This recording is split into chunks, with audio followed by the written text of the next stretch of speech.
우리 제목 같이 한번 해볼까요? 시작.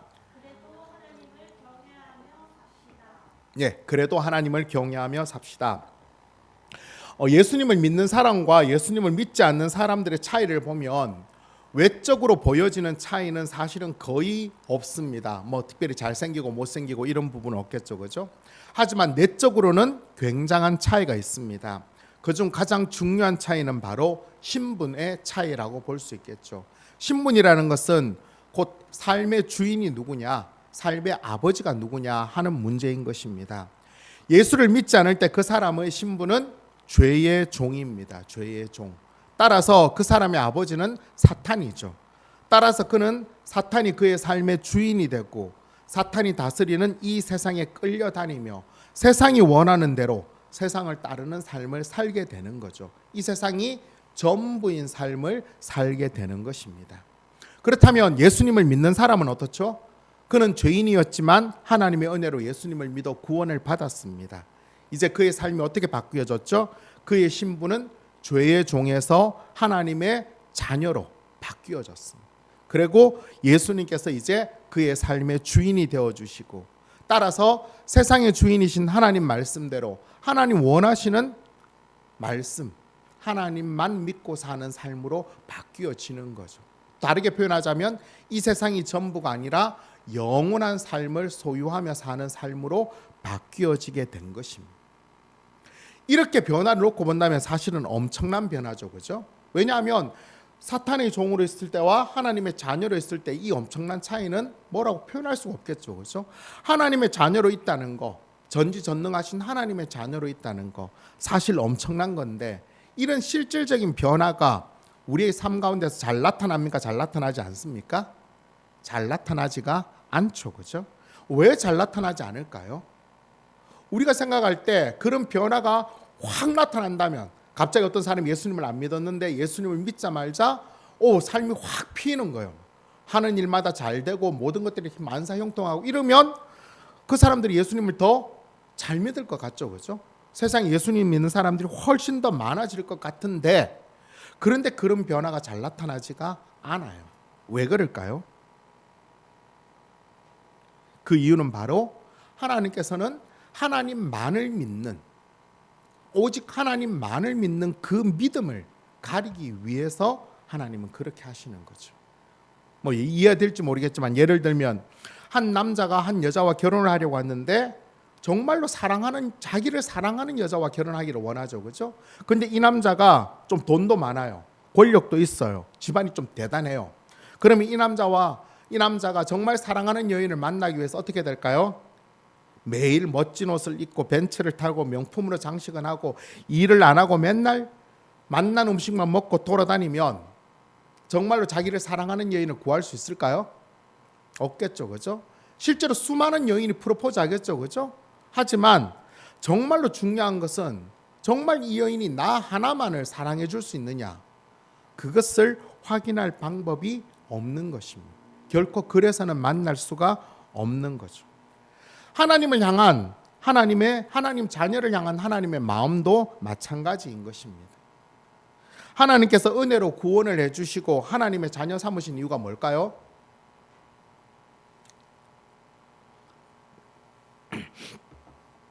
하나님께서 죄인인 자를 구원하셔서 하나님 자녀 삼으신 이유는 단 하나, 천국으로 인도하기 위함이죠, 그렇죠? 자, 그런데 하지만 그게 전부가 아니에요. 왜 아닐까요? 천국에 들어가는 것도 중요한데 중요한 것은 천국에 들어가서 그곳이 천국이 돼야 되는 거예요. 무슨 말인지 좀 이해가 되시나요? 천국에 들어갔는데 천국에 들어가는 삶이 천국과 같지 않으면 이건 너무 이상하잖아요. 그래서 하나님께서는 이 땅에서 예수님과 같이 작은 예수로 변화된 삶을 살아서 나중에 하나님께서 예비해 놓으신 천국에 들어가서는 정말로 하나님께서 말씀하신 대로 기쁘고 즐겁고 행복한 삶을 영원토록 살게 하기 위함입니다. 그렇게 되어지기 위해서는 어떻게 해야 되죠? 이 땅에서 마땅히 살아야 될 삶이 있는데 그것을 위하여서 이해할 수 없는 고난을 겪어야 되고 환난의 과정들을 겪어내어야 되는 것입니다. 그것을 통과하지 않으면 천국에서 누릴 그 기쁨과 영원한 즐거움들을 맛볼 수가 없게 되는 거죠. 하지만 이 땅에서 당하는 고난은 장차 우리가 누리게 될 그 영원한 기쁨에 비하면, 그 영광에 비하면 아무것도 아닌 것입니다. 그렇죠? 그 고난과 환난의 시간들을 통하여서 우리는 예수님과 같이 되어지고 이 땅의 작은 예수로 변화시켜져서 천국의 기쁨을 누리는데, 그 천국의 기쁨이 극대화되어지는 것이 바로 천국이라는 것입니다. 그게 너무 자연스럽게 이어져야 되는 거죠. 그런데 이 땅에서 마찬가지로 예수님을 믿는다고 하면서도 이런 고난과 환난의 시간들을 인내하지 못하고 하나님의 믿음을 저버리는 사람들이 꽤 많아요. 그들에게 물어보죠. 왜 하나님 믿지 않습니까? 예수님 왜 믿지 않죠? 그들의 이유는 여러 가지가 다를 수 있겠지만 그들의 이유를 한마디로 표현하면 뭐라고 할 수 있을까요? 그들은 아마 하나님께 이렇게 이야기할 것입니다. 하나님, 약속이 틀리잖아요. 약속이 틀리잖아요. 무슨 약속을 했나요? 하나님께서 성경을 통하여 말씀하셨죠. 예수님을 믿게 되면 하나님을 믿고 하나님을 믿고 따라 살면 많은 축복을 받게 될 것이고 평안과 기쁨을 누리게 될 것이다라고 이야기를 했죠. 그죠? 근데 그 사람들이 예수님 믿었는데 그러지 않았어요. 그러면 어떻게 하나님께서 정말 약속을 어기신 걸까요? 그렇지 않습니다. 그럼 뭐가 문제죠? 바로 때와 장소의 문제인 것입니다. 때와 장소의 문제. 하나님께서 말씀하신 대로 자신들이 원하는 만큼 주시지 않는다고 불평하고 원망하는 사람들의 특징은 하나님 역사가 언제 일어나야 돼요? 지금 여기 내가 원하는 대로 하나님 역사가 일어나야 된다라고 생각하고 있는 거예요. 하지만 그럴 수 있을까요? 그럴 수 없죠. 우리는 그 이유를 너무 잘 알고 있죠. 그렇죠? 예를 들면 아주 돈이 많은 부잣집 아버지가 있었어요. 그 아버지에게는 자랑스러운 고등학교 다니고 있는 아들이 있었어요. 하루는 아버지가 기분이 너무 좋아서 그 아이가 열심히 공부하고 있는 거 보고는 아들아, 여기 있는 이 큰 회사 그리고 여기 있는 수많은 땅, 이 돈 다 아버지 건데 이제 다 넣게 될 거야. 아들이 아버지한테 그 이야기를 들었어요. 그러면 그때부터 아들이 어떻게 행동해야 되나요? 이 아버지의 수많은 재산을 자기가 받아서 어떻게 해야 돼요? 잘 운영할 수 있도록 더 공부해야 되고 더 뭔가 노력을 해야 되겠죠. 그렇죠? 그것에 어울리는 삶을 살기 위해서. 그런데 그 아들이 그때부터 그래요? 라고 하고는 공부를 다 때려치우고 돈이 많으니까 흥청망청 살고 자신이 원하는 대로 막 살아요. 그러면 아버지가 어떻게 해야 돼요? 그래, 다 네 거니까 네 마음대로 해라고 주나요? 아니죠. 당장 카드 중지시키고 아들로 하여금 공부하도록 막 폐쇄시켜버리죠. 그렇죠? 그때 아들이 아버지를 향해서 아버지, 약속이 틀리잖아. 약속이. 이렇게 말하는 아들의 항변이 의미가 있을까요? 전혀 의미가 없는 것입니다. 우리가 지금 계속해서 살펴보고 있는 말라기에 나오는 이스라엘 백성들도 바로 이렇게 하나님을 지금 대적하고 있는 것입니다. 즉 계속 살펴봤지만 포로 이후에 돌아와서 하나님의 성전과 성벽을 재건했다면 하나님 이제 뭔가 좀 주셔야 되지 않습니까? 약속했지 않습니까? 그게 지금 여기 이루어져야 되지 않습니까? 그런데 왜 하나도 없습니까? 하나님 약속과 틀리지 않습니까? 라고 지금 하고 있는 거예요. 자, 그렇다면 구체적으로 이스라엘 백성들이 주장하고 있는 하나님 약속이 틀리지 않습니까? 라고 하는 내용이 무엇이고 그걸 통해서 그들이 지금 하나님 앞에 어떻게 행동하고 있는지 오늘 본문 13절부터 15절까지 우리 새번역 버전으로 우리 같이 한번 읽어보겠습니다. 시작. 너희가 불손한 말로 나를 거역하였다. 나 주가 말한다. 우리가 무슨 말을 하였기에 주님을 거역하였다고 하십니까? 하고 너희는 묻는다. 너희가 말하기를 하나님을 섬기는 것은 헛된 일이다. 그의 명령을 지키고 만군의 주 앞에서 그의 명령을 지키며 죄를 뉘우치고 슬퍼하는 것이 무슨 유익이 있단 말인가? 이제 보니 교만한 자가 오히려 복이 있고 악한 일을 하는 자가 번성하며 하나님을 시험하는 자가 재앙을 면한다 하는구나. 자, 이런 이스라엘 말을 한마디로 말하면 뭐예요? 하나님 믿어봐야 아무런 유익이 없고 소용이 없다는 거. 오히려 하나님 믿지 않고 세상에서 자기 마음대로 악을 행하고 자신이 원하는 삶을 사는 사람들이 오히려 더 잘 되고 있지 않느냐. 그들이 복을 받고 그들이 더 낫지 않느냐라는 거예요. 도대체 하나님을 믿어야 되는 이유가 뭐냐? 이유가 뭐냐? 그걸 지금 이렇게 적나라하게 이야기하고 있는 것입니다. 도대체 믿어봐야 무슨 도움이 되느냐라는 거죠. 그렇죠? 이들의 주장에 대해서 어떻게 생각하십니까? 한편으로 보면 일리가 있다라고 생각할 수도 있겠죠. 그렇죠? 하지만 이들이 이렇게 하나님을 믿는데 아무런 의미가 없다라고 주장하는 이유가 뭘까요? 하나님을 완악하게 지금 대적하는 이유가 뭘까요? 그것은 앞에도 살펴봤지만 단 하나예요. 결국은 하나님의 계획 가운데 있는 때와 장소를 무시하고 그들은 뭘 원하는 거예요? 지금 여기 자기가 원하는 대로 원하는 만큼 해달라는 거예요. 하나님의 계획 그런 건 잘 모르겠고 그냥 약속하신 거 다 주셔야 되지 않습니까? 내 마음대로 할 수 있도록. 이렇게 항변한다고 해서 이런 자들에게 끌려다니실, 그들이 원하는 대로 요구 조건을 맞춰주실 하나님은 절대 아니신 것입니다.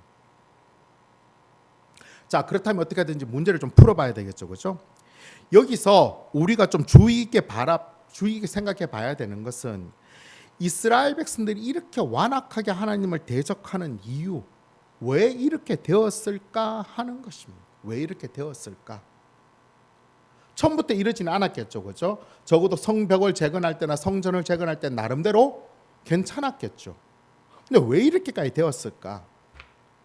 그 이유가 지금 성경에 구체적으로 나오지 않지만 여러 가지로 좀 유추해 볼 수 있는데 중요한 것은 그들이 누구와 말을 하며 어떤 생각을 주고받았냐에 바로 달려 있다는 것입니다. 무슨 말인가 하면 이들과 지금 똑같은 상황에 처해져 있다면 누구나 이렇게 하나님을 대적하고 하나님을 완악해야 되는데 그러나 안 그런 사람들도 또 있다는 거예요. 누구냐 하면 오늘 본문 16절에 나와요. 하나님을 경외하는 자들인데 16절 우리 세번역 버전으로 같이 읽겠습니다. 시작.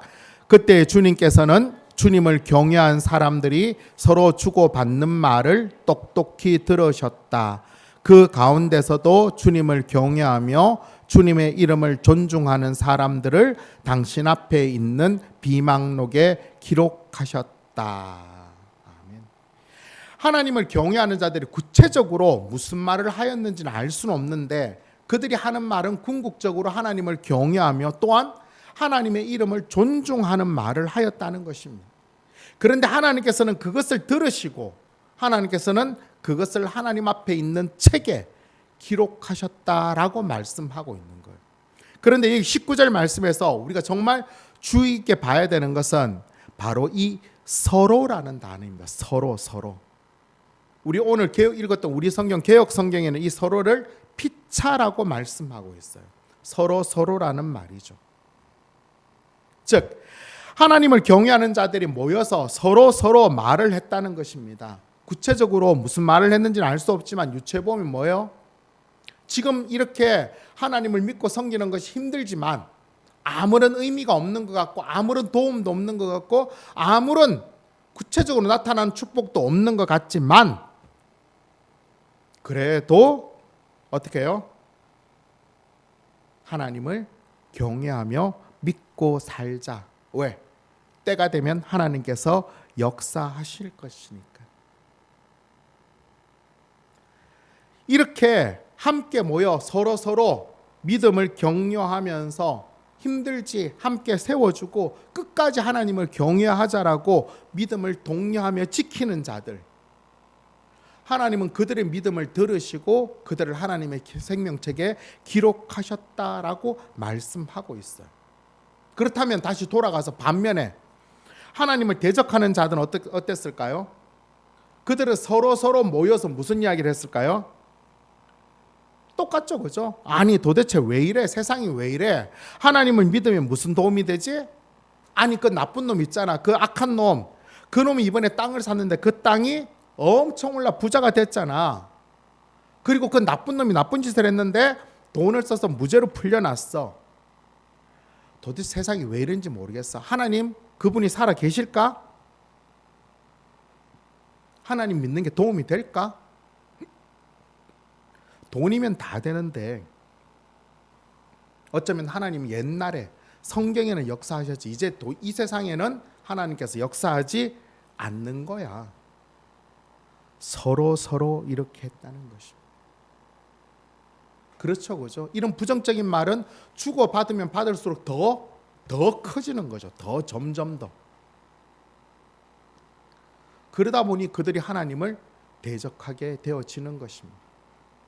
반면에 우리가 성경을 쭉 보면 되겠지만 학개서나 느헤미야를 볼 때는 하나님의 성전을 재건하고 성벽을 재건할 때는 어떻게 해요? 서로 세워주며 격려했던 거예요. 그 시간이 끝나면서 부정적인 말들을 같이 나누기 시작할 때마다 이 공동체가 다 깨어져 버린 것입니다. 우리의 신앙생활에 있어서 정말 중요한 것은 누구와 함께하는 신앙생활을 하는가입니다. 누구와 함께라는 부분에 우리는 주의해야 되는 것입니다. 여기서 누구라는 것은 우리가 생각할 때 어때요? 누구와 신앙생활하면 좋을 것 같아요? 세상에서 잘 나가는 사람들, 세상에서 뭐 이렇게 힘도 있는 사람들, 도움을 줄 만한 사람들하고 신앙생활하면, 흔히들 요즘 표현하면 큰 교회 다니는 사람들, 그들과 함께 신앙생활하면 좋아질 것 같죠, 그렇죠? 제가 옛날에 잠시 몇 달 동안 서울에 있는 충형교회를 다녔는데 고등부 부장이 검사고, 선생님이 뭐 이렇게 회사 기업체 CEO고 이런 데 다니면 훨씬 신앙생활 잘할 것 같은데, 여기서 이야기하고 있는 신앙생활은 누구와 함께는 그런 사람을 이야기하는 게 아니죠. 여기서 말하는 누구와 함께는 바로 믿음의 눈이 열려 있는 사람과 그리고 믿음의 눈이 열려 있지 않는 사람에 대한 차이인 것입니다.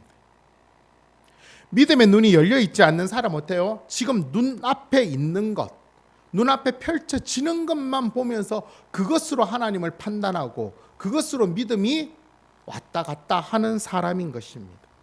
즉 지금 자기 눈앞에 원하는 대로 되어지지 않으면 언제든지 하나님 믿는 것을 거역하고 버리려고 그 믿음이 흔들리는 사람들이에요. 왜? 믿음의 눈이 열려지지 않으니까. 눈앞의 것만 보는 거예요. 이런 사람의 삶은 뭐예요? 예수님을 믿는다고 하면서도 염려와 근심이 떠나지 않는 거예요. 여전히 내가 컨트롤해야 되는 거예요. 하나님 믿음으로 뭔가 한 걸음을 내디디는 게 어려운 거예요. 내가 생각할 때 뭐가 만들어져야 움직이는 거예요. 근데 내가 생각할 때 그게 안 되니까 아무것도 하지 않는 거예요. 하지만 믿음의 눈이 열린 사람은 다르죠. 믿음의 눈으로서 지금에 주어진 상황들을 바라보고 판단하고 행동하는 것입니다. 그래서 어쩌면 생각하는 것도 다르고 보는 것도 다르고 행동도 달라지게 되는 것입니다. 그게 제대로 믿음 생활을 하는 사람들인 거죠. 예를 들면 이 두 사람의 가장 큰 예가 성경에 나오는데 바로 민수기 13장에 나와요. 민수기 13장에 보면 하나님이 주시기로 한 가나안 땅을 정탐한 12명의 정탐꾼의 이야기가 나오고 있습니다. 그들은 40일 동안 하나님이 약속하신 적과 꿀이 흐르는 가나안 땅을 정탐하고 돌아왔어요. 돌아오고 난 다음에 이스라엘 모든 백성들을 모아놓고 보고회를 열죠, 그죠? 보고회를 열면서 그들이 포도송이를 이렇게 메고 왔다고 이야기. 지금 우리가 생각하는 이 거봉 정도가 아니죠. 엄청난 거죠. 보고 와서는 12명 동일하게 뭘 이야기해요? 서로 앞다투어서 그 땅은 정말 아름다웠고 너무 좋았다라고 이야기를 하고 있습니다. 여기까지는 정말 좋았는데 잠시 후 금방 이들은 둘로 나누어지고 말았습니다. 12명 중 10명은 그 땅은 너무나 좋고 아름다운데 중요한 것은 그 땅이 그림의 떡이라는 거예요. 왜? 이미 그 땅에는 거인과 같은 아낙 자손들이 살고 있고 또 그들이 살고 있는 그 성은 너무나 크고 견고해서 우리가 들어갈 수가 없다는 거예요. 우리가 간다고 그들이 그냥 비켜줄까? 절대 안 비켜준다는 거예요. 또 그들은 무기도 있다는 거예요. 우리는 아무것도 없다는 거예요. 절대 들어갈 수가 없다는 거예요.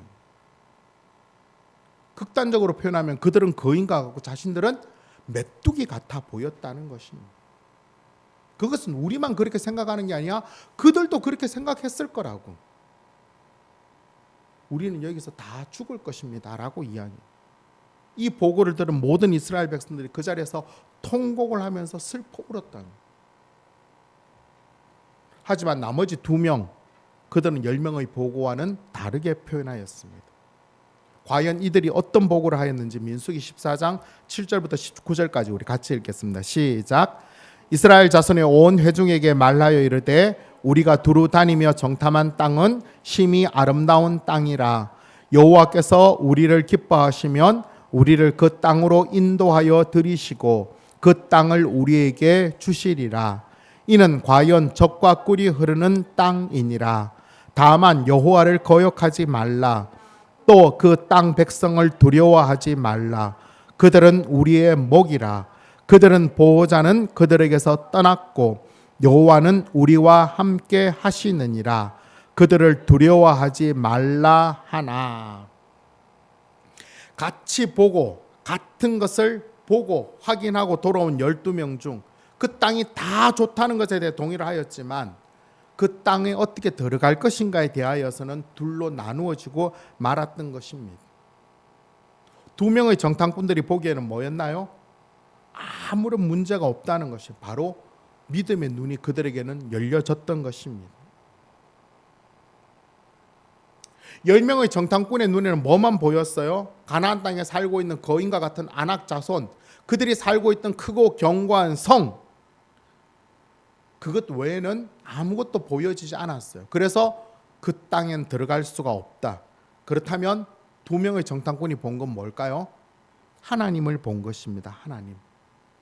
그들은 끊임없이 이스라엘 백성들에게 두려워하지 말라고, 그들을 두려워하지 말라라고 이야기합니다. 그들의 보호자는 떠났고 자신들의 보호자인 하나님께서 자신들과 함께 하시기 때문에 능히 들어갈 수 있다라고 이야기를 하고 있습니다. 충분히. 하지만 그 중에 한 가지 전제를 달고 있죠. 그게 뭐죠? 하나님이 기뻐하신다면. 곧 하나님만을 두려워하라는 것입니다. 하나님만을 바라보고 하나님만을 경외하라는 거죠. 하나님 기뻐하신다면 얼마든지 그 땅에 들어갈 수 있고, 하나님이 기뻐하지 않는다면 결코 그 땅에 들어갈 수 없다는 것입니다. 그들은 그 땅에 있는 거인과 성이 아니라 그 땅의 주인이신 하나님을 바라본 것이죠. 결국 10명의 정탐꾼을 비롯한 20세 이상의 이스라엘 모든 백성들은 그들의 말과 같이 가나안 땅을 구경도 하지 못하고 다 죽고 말았습니다. 하지만 믿음의 눈을 열어 하나님을 바라본 여호수아와 갈렙은 하나님께서 기뻐하셔서 가나안 땅에 들어가 젖과 꿀이 흐르는 좋은 땅에 살 수 있게 되었던 것입니다. 근데 여기서 정말 중요한 것은 하나님께서 이스라엘 백성들을 심판하시면서 그 기준에 대하여서 이렇게 말씀하십니다. 민수기 14장 28절 우리 같이 읽겠습니다. 시작. 그들에게 이르기를 여호와의 말씀에 내 삶을 두고 맹세하노라. 너희 말이 내 귀에 들린 대로 내가 너희에게 행하리니. 하나님을 보지 못하고 자신들은 메뚜기와 같이 거인들의 밥이 될 것이다라고 하나님을 원망하고 통곡한 하나님께서는 그 사람들의 말을 들으시고 그 말대로 그들이 광야에서 다 죽게 내버려 둔 것입니다. 그들이 한두 명이 이야기했겠어요? 10명이 이야기하니까 서로 그래? 거인이라고? 큰 성이 크다고? 안 돼. 못 들어가. 무기도 없잖아. 작전도 없잖아. 어떻게 들어갈 거야? 서로 그것들이 극대화되어지고 결국 어디까지 갔을까요? 아니 도대체 하나님 왜 이래? 하나님 믿는 게 뭐야? 하나님 어디 있어? 왜 우리를 여기까지 데려온 거야? 다시 돌아가자. 이렇게 되어진 것입니다. 하지만 하나님만을 바라보고 하나님이 기뻐하시는 얼마든지 능히 승리할 것이라고 고백한 그 말을 하나님께서는 들으시고 그 말대로 여호수아와 갈렙은 가나안 땅에 들어가 놀라운 승리와 영광의 삶을 살 수 있게 된 것입니다. 그들의 둘은 서로 격려했을 거예요. 할 수 있다라고. 오늘 본문에서도 마찬가지입니다. 서로 믿음을 격려하고 하나님을 경외하며 하나님의 이름을 존중히 여기는 자들을 향하여서 하나님께서는 그들이 정말로 하나님의 특별한 소유, 놀라운 축복을 하나님 그들에게 약속해 주셨던 것입니다. 오늘 본문 17절 말씀 우리 메시지 버전으로 같이 한번 읽어볼까요? 시작. 만군의 하나님께서 말씀하셨다. 그들은 내 사람들이다.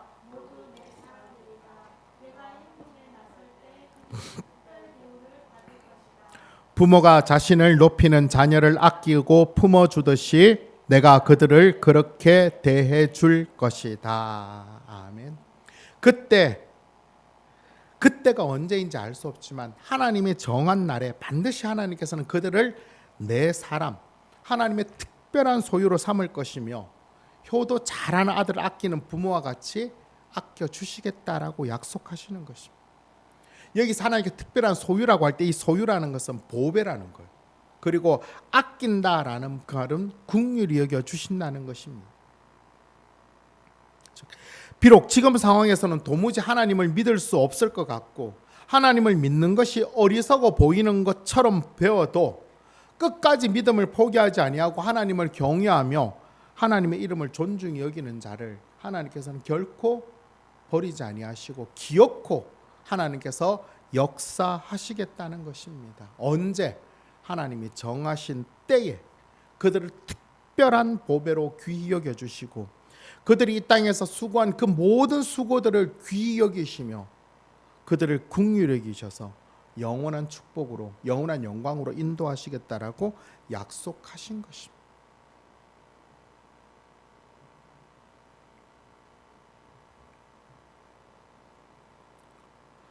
하나님께서 우리들에게 이것을 약속해 주셨어요. 비록 지금은 하나님을 믿는 것이 아무 유익이 없어 보이고 하나님 말씀대로 사는 것이 무슨 유익이 있는지, 하나님께 회개하며 거룩한 삶을 사는 것이 무슨 의미가 있는지 알 수 없지만 하나님의 때가 되면 반드시 그 모든 것들이 분명히 드러난다라고 말씀하고 있는 것입니다.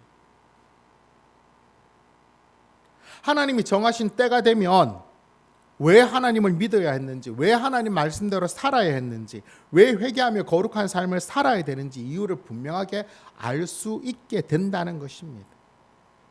그때가 되면 누가 의인인지 누가 악인인지, 누가 하나님을 잘 섬기는 자인지 누가 하나님을 섬기지 않는 자인지를 분별할 수 있게 될 것이다라고 말씀하고 계시기 때문입니다. 오늘 이 말씀을 우리가 좀 분명하게 기억할 수 있기를 바랍니다. 우리 2025년 우리 일상 기쁨의 교회 우리 교회 표가 뭐죠? 하나님의 특별한 소유로, 하나님의 특별한 소유로 살자는 게 어떤 의미인지 알겠죠? 이 땅에서 우리가 믿음 생활할 때 뭐가 보이지 않아요. 그죠? 예를 들면 그렇죠, 그죠? 우리가 이렇게 막 하는데 막 갑자기 성도가 막 100명이 되고 1000명이 되고 10,000명이 되면 좋겠죠, 그죠? 그러나 그렇게 안 되어질 수 있어요. 힘이 작고 연약해질 수 있어요. 우리가 이럴 때 원망할 수 있겠죠, 그죠? 도대체 하나님을 믿는 게 무슨 유익이 있습니까? 왜 하나님 도와주시지 않는 것입니까? 차라리 하나님 안 믿고 사는 사람들이 훨씬 더 잘 살지 않습니까? 더 행복하고 사는 것 같지 않습니까? 안 믿는 게 낫지 않습니까? 라는 말을 하기가 쉽다는 거예요. 그게 편하다는 거예요. 하지만 그러지 말자는 것입니다. 그러지 않기 위해서는 어떻게 해야 돼요? 서로 격려해야 되는 거예요. 예배 드리면서 그래도 하나님 믿음을 지키는 것이, 그래도 하나님을 온전히 믿는 것이, 그래도 예배 드리는 것이, 그래도 말씀 보는 것이, 그래도 기도하는 것이, 그래도 한 걸음 나와서 참여해서 봉사하며 섬기며 전도하는 것이, 주의 사람들에게 예수님을 증거하는 것이 그래도 중요하다. 그것이 바로 우리의 믿음인 것입니다. 우리가 그런 삶을 사는 2025년이 되어지며 이번 한 주간의 삶이 될 수 있기를 간절히 바랍니다. 그게 우리의 믿음이 되어야 되는 것입니다. 그 믿음의 눈이 하나님 향해서 열려 있어서 하나님만을 바라봐야 되는 것입니다. 하나님이 기뻐하신다면 당장 다음 주에라도 1,000명이 될 수 있고 2,000명이 될 수도 있겠죠. 하지만 또 하나님의 뜻이 계시고 또 하나님의 계획이 있기 때문에 우리가 겪어야 될 이 과정들을 겪어내야 되는 것입니다. 조금 더 훈련해야 되고 조금 더 기도해야 되고 조금 더 인내해야 될 이유가 있기 때문인 것입니다. 이럴 때 서로 더 힘을 내고 서로 함께 세워주는 때 우리 일상 기쁨의 교회는 든든히 세워지게 되고 우리는 하나님의 특별한 소유로 하나님께서 특별히 아끼는 귀한 아들로서 우리는 날마다 세워질 수 있게 되는 것입니다. 오늘 말씀이 우리가 2025년 한 해를 좀 우리가 진중하게 가졌으면 좋겠어요. 단순하게 우리 교회뿐만 아니라 세상에도 마찬가지죠. 그렇죠? 우리가 세상을 살아가다 보면 이런 현상이 똑같이 벌어지게 돼 있어요. 지금 특별히 그런 일들이 많이 일어나게 되죠. 그렇죠? 교회가 굉장히 욕을 얻어먹고 있고 지금 많은 일에게 인정받지 못하고 있어요. 그렇게 이야기하고 있죠. 아직도 교회 다녀라는 말을 지금 공공연히 하고 있어요. 이런 세상에서 우리는 어떻게 살아가야 된다고요? 그래도 하나님을 경외하며 그래도 하나님을 믿으며 그래도 하나님의 이름을 존중하며 사는 것입니다. 왜? 하나님이 세상의 주인이시니까. 예수님이 내 삶의 주인이시니까. 결코 이 세상이 끝이 아니니까. 이 세상이 전부가 아니니까. 우리에겐 영원한 세상이 있다는 걸 우리는 믿으며 사니까. 우리가 그것을 믿는다면 우리는 그 믿음에 부끄럽지 않도록 하나님을 대적하지 않도록 하나님이 기뻐하시는 그런 믿음의 삶을 살아 하나님의 특별한 소유로 세워지는 그런 저와 여러분이 될 수 있기를 간절히 바랍니다. 아멘. 말씀 맺도록 하겠습니다. 오늘 설교 제목이 뭔지 기억나십니까? 그래도 하나님을 경외하며 삽시다. 예, 이제 우리 교회에서는 계속 이런 말을 해야 해요. 그래도 하나님을 경외하며 삽시다. 그래도 예수님 잘 믿읍시다. 그래서 더 힘써 믿을 수 있도록 노력합시다라고 함께 합시다. 우리가 아무리 믿음을 지키고 상황이 흔들리지 아니하고 하나님 경외하며 살겠다라고 해도 사탄은 언제든지 우리를 흔들어 버리는 것입니다. 수단과 방법을 가리지 아니하고 우리의 믿음을 흔들려고 할 거예요. 우리가 이렇게 했지만 우리가 이 교회 문을 나서는 순간 우리는 그 바람 앞에 우리는 얼마든지 노출되어져 버리는 거예요. 매일매일 매 순간 우리의 믿음을 세우지 않으면 안 되는 거예요. 왜 그러냐면 우리 세례 요한의 예를 우리가 들 수 있는데 세례 요한은 예수님보다 6개월 먼저 와서 예수님의 길을 예비한 자예요. 또 세례 요한이 가장 탁월한 건 뭐예요? 예수님에게 세례를 준 사람이에요. 세례를 주면서 비둘기 같은 성령이 내려오는 것을 보고 세상 죄를 지고 한 하나님의 어린 양이라는 것을 고백한 것이 세례 요한이에요. 그는 예수님이 하나님의 아들이신 것을 분명히 알았습니다. 하지만 그가 감옥에 갇혔을 때 제자들을 예수님께로 보내어서 물었습니다. 우리가 기다린 사람이 예수님 맞습니까? 아니면 또 다른 사람을 기다려야 됩니까? 라고 했어요. 세례 요한이 왜 예수님께 그걸 물었을까요? 자기가 생각한 대로 예수님이 행동하지 않았다는 거예요. 자기가 생각할 때 예수님 어떻게 행동했어야 됐어요? 로마 정부를 박살내고 또 죄 많은 종교 지도자들, 죄 많은 세리, 세만 창기들 어떻게 해야 돼요? 다 박살내야 심판해야 되는 거예요.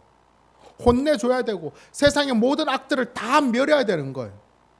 그런데 예수님께서는 어떻게 하셨어요? 예수님께서는 로마군을 박살내지도 않았고 죄인들을 박살내지도 않았고 오히려 더 세리와 창기와 이들과 함께 식사를 하고 금욕적인 생활을 살기보다는 오히려 더 그들과 함께하는 잔치하는 삶을 살았던 것입니다. 세례 요한이 이게 헷갈렸던 거예요. 그래서 세례 요한이 제자들을 통해서 물었습니다. 그러니까 예수님께서 여러 가지를 말씀하시더니만 이렇게 말씀하셨습니다. 누가복음 7장 23절 우리 같이 읽겠습니다. 시작. 누구든지 나로 말미암아 실족하지 아니하는 자는 복이 있도다 하시니라. 아멘. 실족하지 아니하는 자.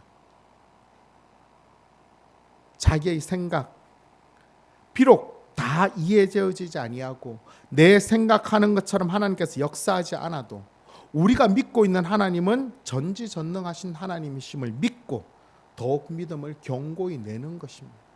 실족하지 않는, 믿음에 떨어지지 않는 그런 자가 복이 있다는 거예요. 부족하면 부족한 그대로 그 은혜를 구하면서 한 걸음 한 걸음 나아가면 되는 것입니다. 내가 다 이해해야 되고 내가 다 생각해야 되고 그래서 하나님을 믿는 게 아니라 하나님께서 인도하시는 대로 내가 그렇게 걸어가는 것입니다. 내 생각대로 되어지지 않겠죠. 내 계획대로 만들어지지도 않겠죠. 그러나 그럼에도 불구하고 하나님은 여전히 전지전능하신 분이시고 여전히 하나님은 무소부재하신 분이시고 여전히 하나님은 세상의 주인이신 것입니다.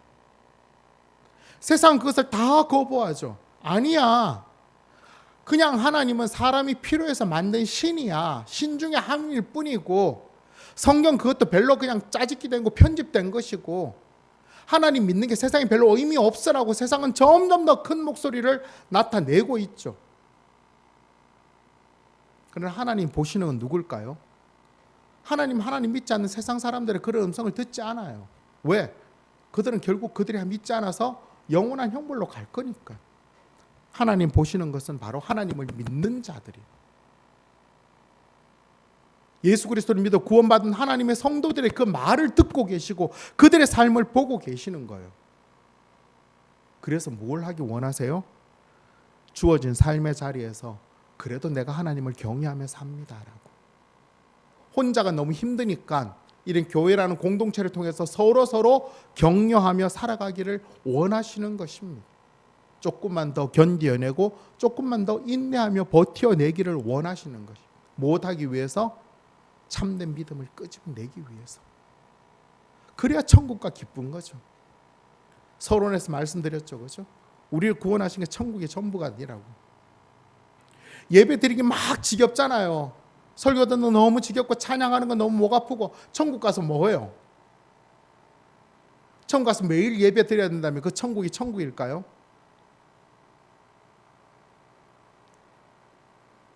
하나님께서는 우리들로 하여금 그 천국에서 정말로 영원한 기쁨과 영원한 행복을 누리며 살아가기를 원하고 계시는 것입니다. 이번 한 주간 또 어떤 상황, 또 어떤 형편이 우리들에게 주어질지 아무도 알 수 없습니다. 그 모든 상황과 그 모든 형편 가운데서도 우리의 마음속에 끝까지 그래도 하나님을 경외하며 삽시다. 그래도 하나님을 경외하며 살자. 그 믿음을 놓치지 말고 항상 눈을 열어 하나님을 보는 것입니다. 하나님을 볼 때 하나님께서 역사해 주시는 것입니다. 우리 이번 달 성경 암송 구절 우리 같이 읽었죠, 그죠? 이사야 41장 10절 말씀. 반드시 도와주시겠다는 것입니다. 하지만 내가 원하는 대로 지금 내가 원하는 때에 안 될 수는 있어요. 하지만 그러나 반드시 하나님께서 역사하신다는 것을 믿고 하나님의 특별한 소유로 천국의 기쁨과 그 축복을 풍성히 누리며 살아가는 저와 여러분 되시기를 예수님의 이름으로 축원합니다. 아멘. 이런 말씀을 생각할 때 오늘 우리가 부르기를 원하는